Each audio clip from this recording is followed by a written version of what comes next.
4 lists for stress-free travel, posted on listproducer.com, written and narrated by Paula Rizzo. A recent trip to Chicago reminded me just how important having a list is when traveling. I know it sounds super nerdy, but doing a little bit of homework before you leave will guarantee an easy and stress-free journey. I usually start crafting up my list about a week in advance, or more if I'm really excited about the trip.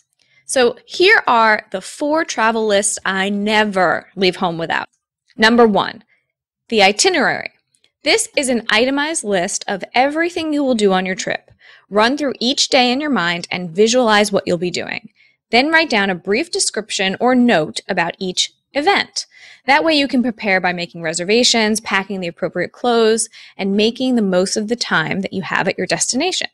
Number 2, the packing list. Probably the most important list you can make before you leave on a trip is the packing list. It's an inventory of absolutely everything that you will need while you're away. And I mean everything. So that means you need to write down things like toothbrush, eyeglasses, wallet, things that seem like a no-brainer, but guess what? You might forget them. So you will always need to write them down. You will have a billion other things going on as you're traveling, so be safe and write down all of these items anyway so that you can just check them off your list. Consider what activities you'll be doing on your trip and what the weather will be like. I use my itinerary along with the packing list, and I pack by outfit. That way I don't overpack. Well, not usually at least. So I make a list of last-minute packing list items as well. That includes stuff that you need to pack right before you leave. So that's like your boarding pass and your sunglasses. Number 3, the restaurant list.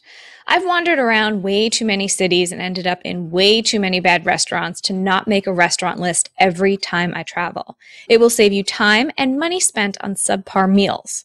I always search using Yelp.com, MenuPages.com, the Zagat Guide, and I ask friends and family for their recommendations too. You can even ask your Facebook friends or your Twitter tweeps, if that's even what they're called, right? Isn't that what they're called? Well, anyway. You'll be happy that you did. Hang on to the names of your favorite places and then write them down for the next time you're in town.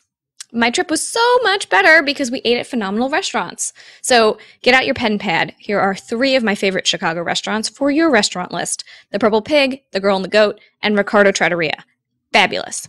I always make a wish list of the places that I want to visit before leaving the city.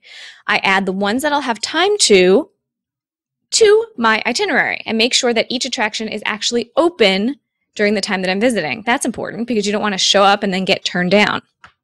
Doing some research on TripAdvisor.com or any other city guide will help you figure out exactly what the destination has to offer. Sometimes I even go to the bookstore or the library and thumb through some travel books for recommendations. Of course, I take my reporter's notebook and take notes so that I don't forget anything that I've read. Having a list of all the spots you want to hit will help you be more efficient with your time. That way, you'll be able to get more of the things that you want to do on this trip done. Happy traveling!